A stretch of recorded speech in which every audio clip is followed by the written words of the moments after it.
Good morning. Now we are going to start a computer application of commerce. അപ്പോൾ കൊമേഴ്സിൻ്റെ computer application നമ്മൾ first chapter കഴിഞ്ഞു.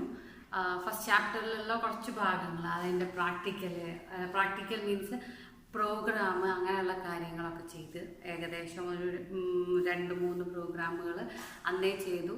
സെക്കൻഡിൽ നമ്മൾ conversion off switch and എൽസിഫ് എന്നുള്ള സംഭവങ്ങൾ, അതായത് സ്റ്റേറ്റ്മെൻറ്റുകളെ ഒന്നിൽ നിന്ന് മറ്റൊരു ലൂപ്പിലേക്ക് എങ്ങനെ കൺവേർട്ട് ചെയ്യാം അങ്ങനെയുള്ള സംഭവങ്ങളൊക്കെ അതും നമ്മൾ ചെയ്തു. അപ്പോൾ അതിൽ ആ ഒരു ഫസ്റ്റ് ചാപ്റ്ററിൽ നിങ്ങളോട് അന്നും പറഞ്ഞ പോലെ it is a base of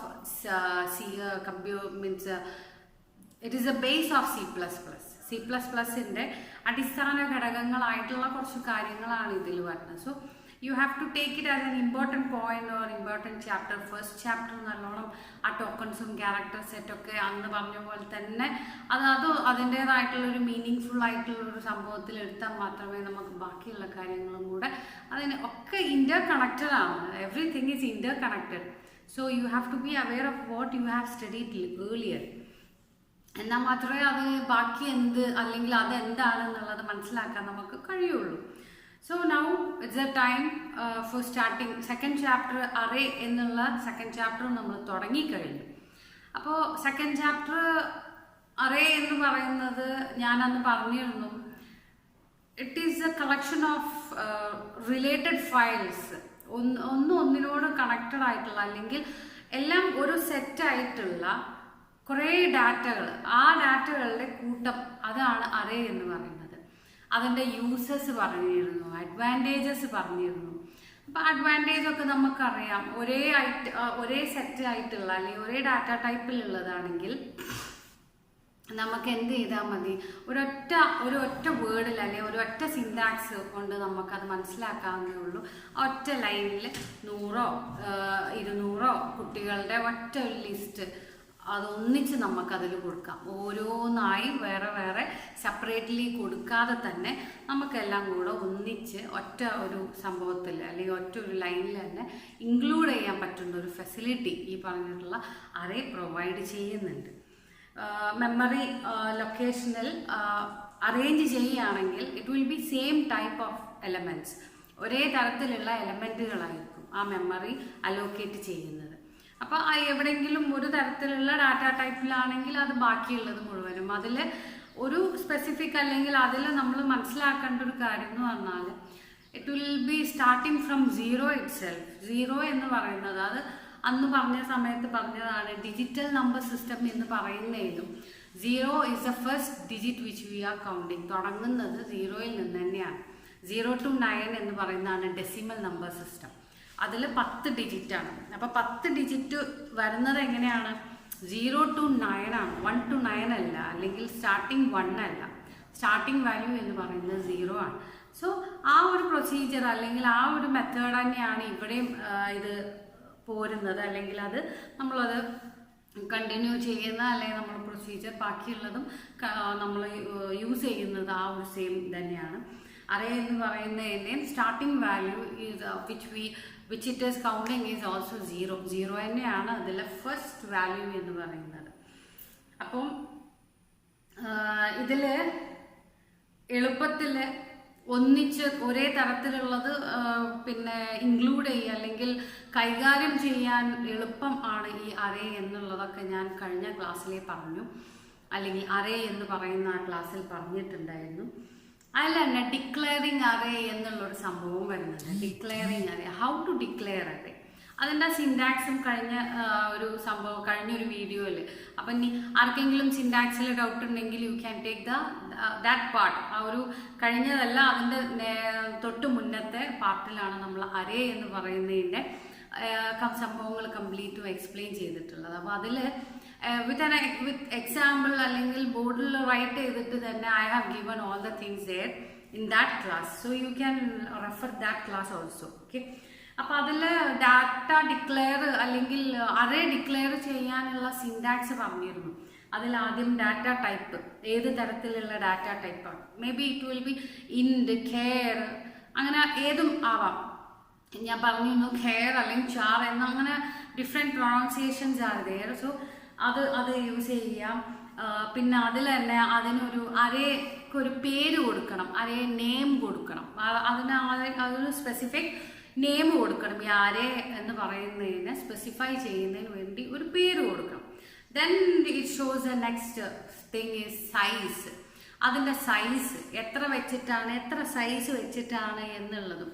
ഒരു 20 കുട്ടികളുടെ ഒക്കെ ആണെങ്കിൽ അങ്ങനെ കൊടുക്കുക. അപ്പം മൊത്തം വരുന്ന എമൗണ്ട് എത്രയാണോ അത് അവിടെ കൊടുക്കുക എന്നുള്ളതാണ് സൈസ് കൊണ്ട് ഉദ്ദേശിക്കുന്നത്. So that is the syntax of declaring array. Array എന്ന് പറയുന്നത് ഡിക്ലെയർ ചെയ്യുന്നത് അങ്ങനെയാണ് എന്ന് മനസ്സിലാക്കുക. 0 മുതലാണ് അതിൻ്റെ സ്റ്റാർട്ടിങ് വാല്യൂ എന്നുള്ളതും പറഞ്ഞു കഴിഞ്ഞു, അതും മറക്കാതിരിക്കുക. പിന്നെ കഴിഞ്ഞ ക്ലാസ്സിൽ, അതായത് അറേ എന്ന് പറയുന്നതിൻ്റെ ക്ലാസ്സിൽ ഞാൻ ഓരോ ബിറ്റുകൾ അല്ലെങ്കിൽ ബൈറ്റുകൾ കൺസ്യൂം ചെയ്യുന്ന എത്രയാണ്, ഓരോ ഡാറ്റ ടൈപ്പുകൾ കൺസ്യൂം ചെയ്യുന്ന മെമ്മറി അലോക്കേറ്റ് ചെയ്യുന്നതിന് എത്ര ബൈറ്റുകളാണ് യൂസ് ചെയ്യുക എന്നുള്ള കാര്യവും അതിൻ്റെ ടേബിളൊക്കെ ഞാൻ കഴിഞ്ഞ അറേൻ്റെ ക്ലാസ്സിൽ എക്സ്പ്ലെയിൻ ചെയ്തതാണ്. അതൊക്കെ ഒന്ന് ശ്രദ്ധിക്കണം. ബിക്കോസ് നമ്മളുടെ ഈ പറഞ്ഞിട്ടുള്ള CA എന്ന് പറയുന്നതിൽ 1 word questions are there. Many 1 word questions usually comes there. അപ്പോൾ അവിടെ അങ്ങനെ വരുന്ന സമയത്ത് ഈ 1 word ഓരോ മാർക്കിൻ്റെത് കളഞ്ഞാൽ തന്നെ അത് കുറേ അങ്ങനെ പോകും. അപ്പം നിങ്ങൾ എപ്പോഴും ശ്രദ്ധിക്കേണ്ട കാര്യം, ഇങ്ങനെ 1 wordന് ചാൻസ് ഉള്ള ക്വസ്റ്റ്യൻസ് അത് എപ്പോഴും it must be rare in your mind. അത് നിങ്ങളെ മനസ്സിലുണ്ടായിരിക്കണം. കാരണം പ്രാക്ടിക്കലിൻ്റെ സമയത്ത് ആയാലും ശരി, വൈവ ക്വസ്റ്റ്യൻസ് വരുമ്പോഴൊക്കെ ഇങ്ങനെ ഒരു ക്വസ്റ്റ്യൻസ് ആണ് വരിക. അല്ലാതെ ഒരു എക്സ്പ്ലെയിൻ ചെയ്ത് പറയാനുള്ളൊരു ക്വസ്റ്റ്യൻസ് അല്ല വരാറുള്ളത്. അപ്പോൾ so you have to be aware അല്ലെങ്കിൽ you have to keep in mind what are the question and answers of this one. ഈ 1 word വരുമ്പോൾ അതൊരു മൈൻഡ് ചെയ്യാതെ വിടരുത്. ഓക്കെ, അപ്പം നമ്മൾ അത് ചെയ്തു. നമ്മൾ അതിനെ യൂസ് ചെയ്തുകൊണ്ടുള്ള ഒരു ടൈപ്സ്, ഡിഫറെൻറ്റ് ടൈപ്സ് എന്നുള്ള സംഭവങ്ങളൊക്കെ നമ്മളത് എക്സ്പ്ലെയിൻ ചെയ്ത് കഴിഞ്ഞു. ഇനി അപ്പോൾ അത്രയും കാര്യങ്ങൾ അറേസിൻ്റെ ആ ഭാഗത്ത് നിന്ന് അത് കണ്ടിന്യൂസ് ആയിട്ട് ഹോമോജീനിയസ് ഡാറ്റകൾ, വലിയ എമൗണ്ട് ഓഫ് ഡാറ്റകളെ, ഒരേ തരത്തിലുള്ള ഡാറ്റകളെ കൈകാര്യം ചെയ്യുന്നതിന് എളുപ്പത്തിൽ യൂസ് ചെയ്യുന്നൊരു വഴിയാണ് അറേ എന്ന് പറയുന്നത് എന്നൊക്കെ പറഞ്ഞു കഴിഞ്ഞു നമ്മൾ. അപ്പോൾ ആ ഒരു വീഡിയോ കാണാത്തവർ ഈ വീഡിയോ കണ്ടു കഴിഞ്ഞാൽ, അല്ലെങ്കിൽ ആ ക്ലാസ് കാണാത്തവർ ഈ ക്ലാസ് കണ്ടു കഴിഞ്ഞാൽ there will be no idea, ഒരു ഐഡിയ ഉണ്ടാവില്ല ഇത് എന്താ പറയുന്നതെന്നോ ഇത് എന്തിനെ കുറിച്ചാണ് ഈ പറയുന്നതെന്നോ ഒരു ഐഡിയ ഉണ്ടാവില്ല. അപ്പം അതിനൊരു പരിഹാരം എന്നുള്ളത് ഒറ്റ വഴിയേ ഉള്ളൂ. You have to see that video and then you have to continue seeing this one. ആ അറേ എന്ന് പറയുന്നതിൻ്റെ ആ വീഡിയോ എടുത്ത് കണ്ടതിന് ശേഷം ഇത് കണ്ടെങ്കിൽ മാത്രമേ നമുക്കൊരു ഐഡിയ ഉണ്ടാവുള്ളൂ. ഇനിയിപ്പോൾ അത് കാണാനില്ല അല്ലെങ്കിൽ ആ വീഡിയോ ഇല്ല എന്നുണ്ടെങ്കിൽ നോ പ്രോബ്ലം, നിങ്ങൾ ആ സമയത്ത് നോട്ടുകൾ എഴുതിയിട്ടുണ്ടാവണമല്ലോ. ആ നോട്ടുകൾ വെച്ചിട്ടെങ്കിലും അത് ആദ്യത്തെ ഭാഗത്ത് വായിച്ചു നോക്കിയതിന് ശേഷം ഈ ഭാഗം ശ്രദ്ധിച്ച് കേട്ട് കഴിഞ്ഞാലേ ഉള്ളൂ ഇതിനെക്കുറിച്ച് കൂടുതൽ നമുക്ക് മനസ്സിലാക്കാൻ പറ്റുള്ളൂ. അല്ലാതെ അതൊന്നും അറിയാതെ അല്ലെങ്കിൽ അറേ എന്താണെന്ന് അറിയാതെ അത് സ്ട്രിങ് എത്രത്തോളം ഇതിൽ ഹാൻഡിൽ ചെയ്യുന്നുണ്ട് അല്ലെങ്കിൽ അലോക്കേറ്റ് ചെയ്യുന്നുണ്ടെന്ന് ഈ ക്ലാസ്സിൽ പറഞ്ഞു എന്ന് വിചാരിച്ച് ഒരു ഐഡിയയും കിട്ടൂല. അപ്പം നിങ്ങൾ ചെയ്യേണ്ടത് ഇതാണ്. കഴിഞ്ഞ ആ വീഡിയോയിൽ നിങ്ങൾ നോക്കി നോട്ട് എഴുതി വെച്ചിട്ടുണ്ടെങ്കിൽ നല്ല ഉണ്ടാവണം. അത് നോക്കിയിട്ട് അതൊന്ന് മനസ്സിലാക്കിയതിന് ശേഷം മാത്രം you have to come to this video അല്ലെങ്കിൽ ദിസ് ക്ലാസ് എന്നാൽ മാത്രമേ ഉള്ളൂ ഇത് എന്താണ് ഈ പറയുന്നത് അല്ലെങ്കിൽ എന്താണ് കാര്യം എന്നുള്ളത് മനസ്സിലാവുകയുള്ളൂ. അപ്പം നമ്മൾ ഇന്ന് തുടങ്ങുന്നത് ഇതിൻ്റെ ഹെഡിങ് അല്ലെങ്കിൽ ഇതിനെ മെയിൻ ഫോക്കസ് ചെയ്തിട്ടുള്ളത് സ്ട്രിങ് ഹാൻഡ്ലിംഗ് യൂസിങ് അറേ എന്നുള്ളതാണ്. അറേ ഉപയോഗിച്ചുകൊണ്ട് എങ്ങനെയാണ് സ്ട്രിങ്ങുകളെ ഹാൻഡിൽ ചെയ്യുക, അലോക്കേറ്റ് ചെയ്യുക അല്ലെങ്കിൽ അതിനെ കൈകാര്യം ചെയ്യുക എങ്ങനെയാണെന്നുള്ള. അപ്പോൾ ആദ്യം നമ്മൾ പറഞ്ഞു തുടങ്ങേണ്ടത് ഇതിൽ സ്ട്രിങ് എന്താണ് എന്ന് തന്നെയാണ്. അപ്പോൾ എന്താണ് സ്ട്രിങ്? What is string?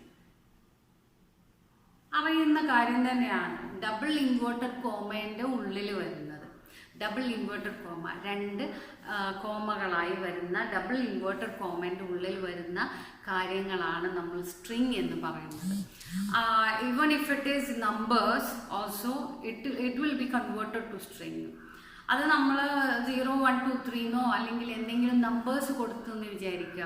ആ നമ്പേഴ്സ് കൊടുത്താലും ശരി, ഡബിൾ ഇൻവേർട്ടഡ് കോമൻ്റെ ഉള്ളിലാണോ എങ്കിൽ അത് സ്ട്രിങ് ആയി മാറിയിട്ടുണ്ടാവും, കൺവേർട്ടഡ് ആയിട്ടുണ്ടാവും. അപ്പോൾ അതാണ് സ്ട്രിങ് എന്ന് പറയുന്നത്. Whatever things we are inserting inside double quote, it will be change to string. Whatever things we have inserted or we have included inside double quote will be converted to string. എന്ത് കാര്യം അത് ഞാൻ പറഞ്ഞു, even if it is a number ആയിക്കോട്ടെ, it will be converted to string data type. അത് string ആയി convert ചെയ്തിട്ടുണ്ടാവും. അത് എന്ത് തരത്തിലുള്ളതായാലും ഡബിൾ ഇൻവേർട്ടഡ് കോമൻ്റെ ഉള്ളിൽ ഇട്ടതാണെങ്കിൽ തീർച്ചയായിട്ടും അതെന്താവും, അത് ഡാറ്റ ടൈപ്പ് ഏതായി മാറും, സ്ട്രിങ് ആയി മാറും ഡബിൾ ഇൻവേർട്ടഡ് കോമൻ്റെ ഉള്ളിലാണെങ്കിൽ. അപ്പോൾ നമ്മൾ ഇപ്പോൾ ഇനി പറയുന്ന കാര്യങ്ങൾ നോട്ട് കാണുന്നുണ്ട്, നിങ്ങൾ ആ നോട്ട് നോക്കുക. ഇംഗ്ലീഷിലുള്ളവരാണെങ്കിൽ you can proceed with this one. Others you have to understand the Malayalam. അത് കാണിക്കുന്നത് ഇംഗ്ലീഷ് ആണെങ്കിലും ശരി, നിങ്ങൾ അത് മനസ്സിലാക്കുക. ഇംഗ്ലീഷിൽ എഴുതുന്നവർ അതിനനുസരിച്ച് എഴുതിയിരിക്കുക. അതല്ല ഇനി മലയാളത്തിൽ എഴുതുന്നവർ ഈ പറയുന്നത് കേട്ടതിന് ശേഷം you have to write the notes. അതിൻ്റെ നോട്ടുകൾ നിങ്ങൾ എഴുതിയെടുത്താൽ മതി. So we can start with the point. അപ്പം നമുക്കിനി ആ പോയിന്റ് വെച്ചിട്ട് തുടങ്ങാം. So come to this point or listen or clearly you have to listen there. പറയുന്ന കാര്യങ്ങൾ ശ്രദ്ധിക്കുക. So we can start it.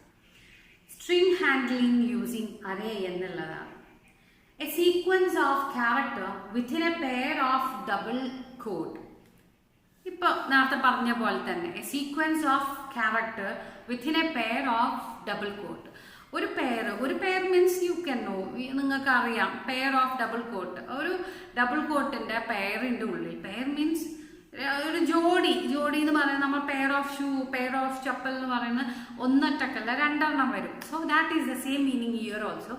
ആ പെയർ ഡബിൾ ഇൻവേർട്ടഡ് കോമൻ്റെ ഉള്ളിൽ വരുന്ന സീക്വൻസ് ഓഫ് ക്യാരക്ടേഴ്സ്, അതിൻ്റെ ആ ഒരു സീക്വൻസ് തുടർച്ചയായി വരുന്നുണ്ടല്ലോ, ആ ഒരു സീക്വൻസ് അല്ലെങ്കിൽ ആ ക്യാരക്ടേഴ്സിനെ ഡബിൾ കോട്ടിൻ്റെ ഉള്ളിൽ ഇടുകയാണെങ്കിൽ അതാണ് സ്ട്രിങ് എന്ന് പറയുന്നത്.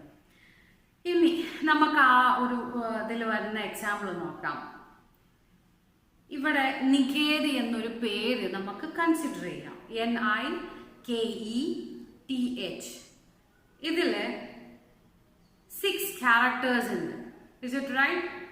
6 characters are there in that word. അതിൽ 6 അക്ഷരങ്ങൾ വരുന്നുണ്ട്. ഇതിൽ അല്ലെങ്കിൽ ഇതിനെ നമുക്ക് ഡിക്ലെയർ ചെയ്യാൻ പറ്റുക എന്നത് കെയർ ആണ് ഡാറ്റ ടൈപ്പായി കൊടുത്തിട്ടുള്ളത്. നോക്കുക, നിങ്ങൾ അതിൻ്റെ എക്സാമ്പിൾ നോക്കുക. കെയർ എന്ന് പറയുന്നത് ഡാറ്റ ടൈപ്പ്. മൈ നെയിം എന്നുള്ളത് അറേൻ്റെ നെയിമാണ്. അറേ എന്ന് പറയുന്നതിന് നമ്മളൊരു പേര് കൊടുത്തു, അതാണ് മൈ നെയിം എന്ന് പറയുന്നത്. ഇനി ബ്രാക്കറ്റിൽ 10 എന്ന് പറഞ്ഞാൽ മാക്സിമം അതിൽ ഉൾക്കൊള്ളാൻ പറ്റുന്ന സൈസ് എന്ന് പറയുന്നത് 10 ആണ്. ആ 10 എന്നുള്ളതും നമ്മൾ അവിടെ കൊടുത്തിട്ടുണ്ട്. ഇനി ഈക്വൽ ടു ഏതൊക്കെയാണ് അല്ലെങ്കിൽ എന്തൊക്കെയാണ് നമ്മൾ അതിൽ കൊണ്ടുവരാൻ പോകുന്ന സീക്വൻസ് ഓഫ് ക്യാരക്ടേഴ്സ് എന്നതാണ് ഈക്വൽ ടു കൊടുത്തിട്ടുള്ളത്. അപ്പം നിഖേത് എന്നുള്ളത് അതിൻ്റെ ഓരോ ലെറ്റർ ആയിട്ട് തന്നെ നമ്മളവിടെ സ്പെസിഫൈ ചെയ്തിട്ടുണ്ട്.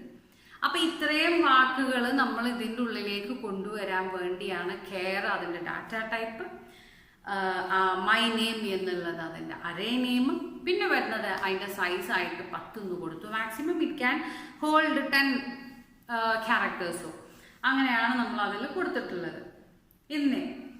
ഇതിൻ്റെ മെമ്മറി അലോക്കേഷൻ ഇനി നമുക്ക് താഴെ കാണാം. ഇതിൻ്റെ മെമ്മറി അലോക്കേഷനാണ് അതിൻ്റെ താഴെ കാണുന്നത്. അപ്പോൾ ജസ്റ്റ് അതൊന്ന് ശ്രദ്ധിക്കാം. ആ ഒരു മെമ്മറി അലോക്കേറ്റ് ചെയ്യാൻ വേണ്ടി സ്പെസിഫൈ ചെയ്തിട്ടുള്ള ആ ഒരു ഡയഗ്രാം നിങ്ങൾ നോക്കുക. നിഖേത് എന്നുള്ളതിൻ്റെ സ്പെല്ലിംഗ് NIKETH എന്ന് കൊടുത്തിട്ടുണ്ട്. ഇനി അതിൻ്റെ തൊട്ട് താഴെ ഈ കൊടുത്തിട്ടുള്ള അക്ഷരങ്ങളുടെ തൊട്ട് താഴെ വരുന്ന നമ്പേഴ്സുകൾ ശ്രദ്ധിക്കാം. Which is the starting value of that one? 0 അല്ലേ? That is the starting value. N എന്ന് പറയുന്നത് ഹോൾഡ് ചെയ്യുന്നത് എത്രാമത്തെ സ്ഥാനമാണ് അല്ലെങ്കിൽ എത്രാമത്തെ വാല്യൂ ആണ്? 0 എന്നുള്ള വാല്യൂ ആണ്. 0 എന്നുള്ള വാല്യൂ ആണ് ഇതിൽ സ്റ്റാർട്ട് ചെയ്യുന്നത്. ഇനി നോക്കുക, നിഖേത് എന്നുള്ളതിൻ്റെ ലാസ്റ്റ് ലെറ്റർ H ആണ്. It holds the 5th position. അഞ്ചാമത്തെ ബൈറ്റായിട്ട് അല്ലെങ്കിൽ അഞ്ചാമത്തെ പൊസിഷനായിട്ടാണ് നികേതിൻ്റെ ലാസ്റ്റ് ലെറ്റർ വരുന്നത്. Total it contains 6 characters. മൊത്തത്തിൽ 6 ക്യാരക്ടേഴ്സ് ആണുള്ളത്. അതിൽ 5 മീൻസ് 0 കൂടെ കൗണ്ട് ചെയ്തിട്ട് 5 വന്നിട്ടുണ്ട്. അങ്ങനെയാണ് ഈ പറഞ്ഞിട്ടുള്ളതിൻ്റെ മെമ്മറി അലോക്കേറ്റ് ചെയ്തിട്ടുള്ളത്. ഓക്കെ, അതിൻ്റെ മെമ്മറി അലോക്കേഷനാണ് നമുക്ക് ആ ഒരു എക്സാമ്പിളിലൂടെ നമുക്ക് കാണാൻ സാധിച്ചത്. So that is a method how to expand, അല്ലെങ്കിൽ ഇത് എങ്ങനെയാണ് എന്നുള്ളത് മനസ്സിലാക്കാനുള്ളൊരു വഴിയാണത്. ഇനി നമ്മൾ ഇത് കഴിഞ്ഞതിന് ശേഷം നെക്സ്റ്റ് ഒരു ഭാഗം വരുന്നുണ്ട്. അതിൻ്റെ ഒരു മനസ്സിലാക്കാൻ പറ്റുന്ന, എളുപ്പത്തിൽ മനസ്സിലാക്കാൻ പറ്റുന്ന ഒരു എക്സാമ്പിളാണ് നെക്സ്റ്റ് അതിൽ കാണിക്കുന്നത്. എക്സാമ്പിൾ എന്ന് പറയുന്നത് ഇറ്റ് ഈസ് ഓൾസോ എ പ്രോഗ്രാമിലൂടെ നമുക്കത് മനസ്സിലാക്കി തരികയാണ് ഹൗ ഇറ്റ് ഈസ് വർക്കിംഗ് എന്നുള്ളത്. So we can listen to that one. To input a string and display that one, അതാണ് ആ ക്വസ്റ്റ്യൻ. ആ ഒരു പ്രോഗ്രാം എന്ന് പറയുന്നത് ഒരു സ്ട്രിങ്ങിനെ ഇൻപുട്ട് ചെയ്യാനും അതിൻ്റെ ഔട്ട്പുട്ട് ഡിസ്പ്ലേ ചെയ്യുക. സ്ട്രിങ്ങിനെ ഇൻപുട്ട് ചെയ്യുക, അതിൻ്റെ ഔട്ട്പുട്ട് ഡിസ്പ്ലേ ചെയ്യുക. അതിൻ്റെ ആ കൊടുത്തിട്ടുള്ള സ്ട്രിങ് ഔട്ട്പുട്ട് ഡിസ്പ്ലേ ചെയ്യാൻ മീൻസ് എന്താ സ്ട്രിങ് ആണോ കൊടുത്തിട്ടുള്ളത് അതിനെ നമുക്ക് പുറത്തേക്ക് ഡിസ്പ്ലേ ചെയ്യാം. അതിനു വേണ്ടിയാണ് നമ്മൾ ഈ യൂസ് ചെയ്യുന്നത്. അല്ലെങ്കിൽ നമുക്ക് നെക്സ്റ്റ് ആയിട്ട് വരുന്ന എക്സാമ്പിൾ നമുക്കതാണ് എക്സ്പ്ലെയിൻ ചെയ്ത് തരുന്നത്. അപ്പോൾ ഇനി ശ്രദ്ധിക്കുക. Ash include IOStream starting. All the programs will be starting with this one. Header file മാറും, not this one. Preprocessor എന്ന് പറയുന്ന preprocessor directive എന്ന് പറയുന്നത് same, it will B same. But ഇവിടെ ഹെഡർ ഫയൽ ആയിട്ട് നമ്മൾ യൂസ് ചെയ്യുന്നത് IOStream ആണ്. Ash include IOStream. Next line വന്നിട്ട് യൂസിങ് നെയിം സ്പേസ് std കഴിഞ്ഞു.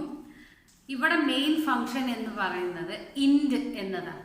ഇൻഡ് എന്ന മെയിൻ ഫംഗ്ഷനാണ് നമ്മൾ യൂസ് ചെയ്യുന്നത്. അപ്പോൾ നമ്മൾ യൂസ് ചെയ്തിട്ടുള്ളത് ഇൻഡ് മെയിൻ ഫംഗ്ഷനാണ്. നെക്സ്റ്റ് സ്റ്റേറ്റ്മെൻറ്റുകൾ ഇൻവോൾവ് അല്ലെങ്കിൽ സ്റ്റേറ്റ്മെൻറ്റുകൾ ഇൻക്ലൂഡ് ചെയ്യാൻ വേണ്ടിയുള്ള ബ്രേസ് എന്ന് പറയുന്ന നമ്മളുടെ സ്റ്റേറ്റ്മെൻറ്റിങ് ചെയ്യുന്നതിന് വേണ്ടി ഒരു പ്രത്യേക തരം അല്ലെങ്കിൽ ഈ ഒരു പ്രോഗ്രാമിൽ യൂസ് ചെയ്യുന്ന ബ്രേസ് ഇട്ട് കൊടുത്തു. ഇനി കെയർ മൈ നെയിം 10 എന്നുള്ളതാണ് കൊടുത്തിട്ടുള്ളത്. അത് സ്ക്വയർ ബ്രാക്കറ്റ് ആണ്, കണ്ടാൽ അറിയാം. കെയർ എന്ന് പറയുന്നത് it is A data type. അത് ആ ഡാറ്റ ടൈപ്പാണ് കെയർ എന്ന് പറയുന്നത്. മൈ നെയിം എന്ന് പറയുന്നത് it is A name of array. Array എന്ന് പറയുന്നതിൻ്റെ പേരായിട്ടാണ് നമ്മൾ എന്ത് കൊടുത്തത്, മൈ നെയിം എന്ന് കൊടുത്തത്. സ്ക്വയർ ബ്രാക്കറ്റിൻ്റെ ഉള്ളിൽ 10 എന്ന് കൊടുത്തു. It can hold 10 characters. Okay, അപ്പം ഇങ്ങനെ കൊടുത്തു. ഇനി അടുത്ത ലൈനിൽ വന്നിട്ട് C out enter the name എന്നാണ്. അപ്പം നമുക്കറിയാം സി ഔട്ടിൻ്റെ ഉള്ളിൽ കൊടുത്തു. സി ഔട്ടിൻ്റെ നേരെ വന്നിട്ട് എൻ്റർ ദ നെയിം എന്ന് കൊടുത്തിട്ടുണ്ട്. അപ്പോൾ ഈ എൻ്റർ ദ നെയിം എന്ന് അവിടെ കൊടുത്തു കഴിഞ്ഞാൽ എന്ത് വരും, അവിടെ പേര് എൻ്റർ ചെയ്യാനുള്ള ഒരു ഓപ്ഷനാണ് എൻ്റർ ദ നെയിം എന്നുള്ളത്. അതുപോലെ നമുക്ക് ഔട്ട്പുട്ട് ഡിസ്പ്ലേ ബോക്സിൽ നമുക്ക് വരും എൻ്റർ ദ നെയിം എന്നുള്ളത്. അപ്പോൾ അത് കാണിക്കുന്നതിന് വേണ്ടി സി ഔട്ട് കൊടുത്തു. എപ്പോഴും ഞാൻ പറയുന്ന ഒരു കാര്യമാണ്, സി ഔട്ട് കൊടുത്തു കഴിഞ്ഞാൽ അല്ലെങ്കിൽ അവിടെ സി ഔട്ടിൻ്റെ കൂടെ എന്തെങ്കിലും എൻ്റർ ചെയ്യാനുള്ള ഒരു ഓപ്ഷനാണ് അവിടെ വന്നതെങ്കിൽ അത് എൻ്റർ ചെയ്യാനുള്ള ഓപ്ഷൻ അടുത്ത വരിയിൽ അല്ലെങ്കിൽ അത് എൻ്റർ ചെയ്യാനുള്ള വഴി നെക്സ്റ്റ് ലൈനിൽ സി ഇന്നിലൂടെ നമ്മൾ കൊടുക്കുകയാണ്. സി ഇൻ എന്ന് കൊടുത്തിട്ട് നമ്മൾ അവിടെ മൈ നെയിം എന്ന് കൊടുത്തിട്ടുണ്ട്. മൈ നെയിം എന്ന് പറയുന്നത് അറേ എന്താണ് അല്ലെങ്കിൽ അറേ അവിടെ എന്തായിട്ടാണ് വരുന്നത് എന്നത് നോക്കുന്നതിന് അറേ എന്ന് പറയുന്നതിന് നമ്മളൊരു പേര് കൊടുക്കുമല്ലോ, ആ പേരാണ് അവിടെ ഉദ്ദേശിച്ചിട്ടുള്ളത്. അപ്പോൾ അത് കൊടുത്തു. ഇനി cout hello my name. സി ഔട്ടായിട്ട് അല്ലെങ്കിൽ റിട്ടേൺ ചെയ്യേണ്ട വാല്യൂ അല്ലെങ്കിൽ നമുക്ക് തിരിച്ചു കിട്ടേണ്ടത് എന്ന് പറയുന്നത് നിങ്ങൾ ശ്രദ്ധിച്ചാൽ അറിയാം. ഹലോ എന്ന് പറയുന്നത് HELLO ഹലോ എന്ന് പറയുന്നത് ഡബിൾ ഇൻവേർട്ടർ കോമൻ്റെ ഉള്ളിലാണ് ഇട്ടിട്ടുള്ളത്. അപ്പോൾ ഈ ഡബിൾ ഇൻവേർട്ടർ കോമൻ്റെ ഉള്ളിൽ ഇട്ടത് കൊണ്ട് നമ്മൾ മനസ്സിലാക്കേണ്ട കാര്യം, ഡബിൾ ഇൻവേർട്ടർ കോമൻ്റെ ഉള്ളിൽ എന്തിട്ട് കഴിഞ്ഞാലും അത് എങ്ങനെ വരുള്ളൂ, അത് എങ്ങനെയാണോ ടൈപ്പ് ചെയ്തിട്ടുള്ളത്, സ്പേസ് ആയിക്കോട്ടെ, കോമ ആയിക്കോട്ടെ, പങ്ക്ച്വേഷൻസ് ആയിക്കോട്ടെ, എന്തായിക്കോട്ടെ, special സിമ്പിൾസോ എന്തായിക്കോട്ടെ, no changes will be there, or it will never show any incorrect message. അതൊരു തെറ്റാണെന്നുള്ള രീതിയിൽ ഒരിക്കലും അത് മെസ്സേജ് കാണിക്കൂല. അപ്പോൾ ഹലോ എന്ന് പറഞ്ഞതിൻ്റെ കൂടെ മൈ നെയിം എന്ന് കൊടുത്തിട്ടുണ്ട്. സി ഔട്ടിൻ്റെ അതേ സിമ്പിൾ സൈൻ ഇട്ട് കൊടുത്തിട്ട് മൈ നെയിം എന്ന് കൊടുത്തിട്ടുണ്ട്. മൈ നെയിം എന്ന് കൊടുത്ത ഭാഗത്ത് നമ്മൾ എന്താണോ നേരത്തെ മുകളിൽ സീനിൻ്റെ കൂടെ നമ്മൾ എൻട്രി ചെയ്തിട്ടുള്ളത് എന്താണോ ആ കൊടുത്തിട്ടുള്ളതാണ് നമുക്ക് എന്ത് ചെയ്യുക, ഈ മൈ നെയിം എന്നതിലൂടെ റിട്ടേൺ ചെയ്യുന്നത്. അല്ലെങ്കിൽ മൈ നെയിം എന്ന് പറഞ്ഞ സ്ഥലം അല്ലെങ്കിൽ അതിന് ആ മെമ്മറി ഹോൾഡ് ചെയ്യുന്നത് തൊട്ട് മുകളിൽ അല്ലെങ്കിൽ മുകളിൽ നമ്മൾ കൊടുത്തിട്ടുള്ള സീനിൻ്റെ കൂടെ വരുന്ന ഡാറ്റ എന്താണോ അതാണ് നമ്മളുടെ ഈ പറഞ്ഞിട്ടുള്ള സി ഔട്ടിൻ്റെ കൂടെയുള്ള മൈ നെയിമിൽ വരുന്നത്. നെക്സ്റ്റ് ലൈൻ നോക്കുക, റിട്ടേൺ 0. അതിൻ്റെ ഔട്ട്പുട്ട് റിട്ടേൺ ചെയ്യുന്നതിനുള്ള മെത്തേഡ് എന്ന് പറയുന്നതാണ് റിട്ടേൺ 0. എന്നിട്ട് ഇത് കംപ്ലീറ്റ് പ്രോഗ്രാമും കഴിഞ്ഞു. പ്രോഗ്രാം കഴിഞ്ഞതിന് ശേഷം നമ്മൾ സ്റ്റാർട്ടിങ്ങിൽ ഓപ്പൺ ചെയ്തിട്ടുള്ള ബ്രേസ് നമ്മൾ എന്ത് ചെയ്തു, ക്ലോസ് ചെയ്യുകയാണ് ചെയ്യുന്നത്. അപ്പം അത് ക്ലോസ് ചെയ്തു. ഇനി അപ്പം ഇത്രയും കാര്യങ്ങൾ, അതായത് നമ്മളൊരു സ്ട്രിങ് ഇൻപുട്ട് ചെയ്യാനും ആ സ്ട്രിങ് ഇൻപുട്ട് ചെയ്ത സ്ട്രിങ് ഡിസ്പ്ലേ ചെയ്യാനുമുള്ള ഒരു പ്രോഗ്രാമാണ് നമ്മൾ മുകളിൽ ചെയ്തിട്ടുള്ളത്. ഫസ്റ്റ് 3 ലൈൻസ് എന്ന് പറയുന്നത് we are usually using for every programs, അതെല്ലാത്തിലും നമ്മൾ ഉപയോഗിക്കുന്നതാണ്, നോ പ്രോബ്ലം. പിന്നെ സ്റ്റേറ്റ്മെൻറ്റുകൾ നമുക്കറിയാം ഇൻക്ലൂഡ് ചെയ്യുന്നത് അല്ലെങ്കിൽ അത് ഇട്ട് കൊടുക്കുന്നത് ഈ ബ്രേസിൻ്റെ ഉള്ളിൽ തന്നെയാണ്, ആ പെർട്ടിക്കുലർ ബ്രാക്കറ്റിൻ്റെ ഉള്ളിൽ തന്നെയാണ്. പിന്നെ അതിൻ്റെ ഫസ്റ്റ് ലൈൻ എന്ന് പറയുന്നത് it shows the syntax of array. അറേയുടെ സിൻടാക്സ് ആണ് അതിൽ, അല്ലെങ്കിൽ അതിൻ്റെ അറേ ഡിക്ലെയർ ചെയ്യാനുള്ള അതിൻ്റെ ആ ഒരു ഫോമാറ്റ് അല്ലെങ്കിൽ അതാണ് ഡിക്ലെയർ ചെയ്യുന്നതിനുള്ള വരിയാണ് ആ നെക്സ്റ്റ് കാണിച്ചിട്ടുള്ളത്. അതാണ് കെയർ എന്ന് പറയുന്നത് ഡാറ്റ ടൈപ്പാണ്. മൈ നെയിം എന്ന് പറയുന്നത് it is the name of array. അവിടെ അറേക്ക് ഒരു പേര് കൊടുക്കണമല്ലോ, ആ പേരാണ് മൈ നെയിം എന്ന് പറയുന്നത്. പിന്നെ സ്ക്വയർ ബ്രാക്കറ്റിൻ്റെ ഉള്ളിൽ it shows A size, how much it can hold എന്നുള്ളതും. പിന്നെ നെക്സ്റ്റ് ലൈനിൽ ഒരു പേര് കൊടുക്കുന്നതിന് വേണ്ടി സി ഔട്ടിൻ്റെ കൂടെ നമ്മളൊരു ലൈന് കൊടുക്കുന്നു. അടുത്ത വരിയിൽ അതിൽ ഇൻക്ലൂഡ് ചെയ്യുന്നതിന് വേണ്ടി സി ഇൻ യൂസ് ചെയ്തുകൊണ്ട് ആ സി ഇൻ എന്നുള്ള ലൈനിൽ നമ്മൾ ഏതെങ്കിലും ഒരു നമുക്ക് ആവശ്യമുള്ള ഡാറ്റ അല്ലെങ്കിൽ നമുക്ക് ആവശ്യമുള്ള ക്യാരക്ടർ അത് സി ഇന്നിൽ കൊടുക്കുകയാണ് ചെയ്യുന്നത്. പിന്നെ വരുന്നത് സി ഔട്ട് നെക്സ്റ്റ് ലൈനിൽ വന്നിട്ട് ഹലോ ഡബിൾ ഇൻവേർട്ടഡ് കോമ വന്നിട്ട് അതിൻ്റെ തൊട്ടടുത്താണ് നമ്മൾ ഈ മൈ നെയിം വരുന്നത്. മൈ നെയിം അവിടെ വന്നു കഴിഞ്ഞാൽ അതങ്ങനെ തന്നെ സ്വാഭാവികമായിട്ട് ഹലോ എന്ന് പറയുന്നതിൻ്റെ കൂടെ ഇത് വരികയാണ് ചെയ്യുക. പിന്നെ റിട്ടേൺ 0 എന്ന് പറയുന്നതോടുകൂടി it starts to give us a report അല്ലെങ്കിൽ ഔട്ട്പുട്ട് തരാനുള്ള ഒരു ഇതായി. പിന്നെ ബ്രേസ് ക്ലോസ് ചെയ്യും. What will be the output of this one? ഇതിൻ്റെ ഔട്ട്പുട്ട് എന്തായിരിക്കും?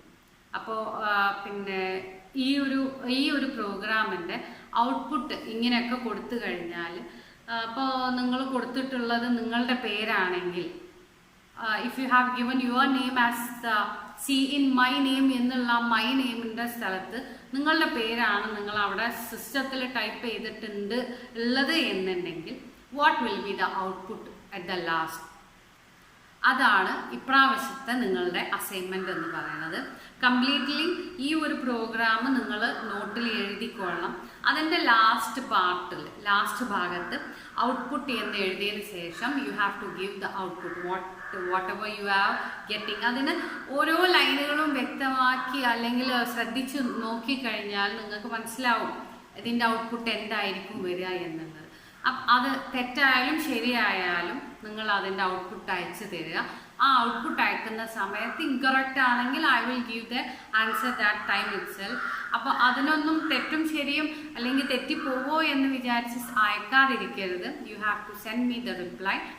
അപ്പോൾ ഈ ഒരു ക്ലാസ്സിൽ ഈ ചെയ്തിട്ടുള്ള ആ ഹെഡിങ്ങോടുകൂടി ഇത്രയും ഭാഗം കംപ്ലീറ്റ് ആയിട്ട് ഒരു സ്ട്രിങ് ഹാൻഡ്ലിംഗ് യൂസിങ് അറേ എന്നുള്ള ഹെഡിങ് മുതൽ ആ കംപ്ലീറ്റ് നോട്ടായിട്ട് എഴുതിയതിന് ശേഷം ഈ ഒരു അസൈൻമെൻറ്റും കൂടെ താഴെ അതിൻ്റെ ഔട്ട്പുട്ട് വ്യക്തമാക്കി എഴുതി തന്നോളണം. ഇത്രയും ആണ് ഈ ക്ലാസ്സിലുള്ളത്. So you have to take care. കഴിഞ്ഞ് പറഞ്ഞ പോലെ ആദ്യത്തെ ഭാഗം നല്ലോണം അറേ എന്ന് പറയുന്ന ഫസ്റ്റ് ക്ലാസ് ശ്രദ്ധിച്ചതിന് ശേഷം മാത്രം ഈ ക്ലാസ് കാണുക. Then only you can get the continuity. So see you in the next class.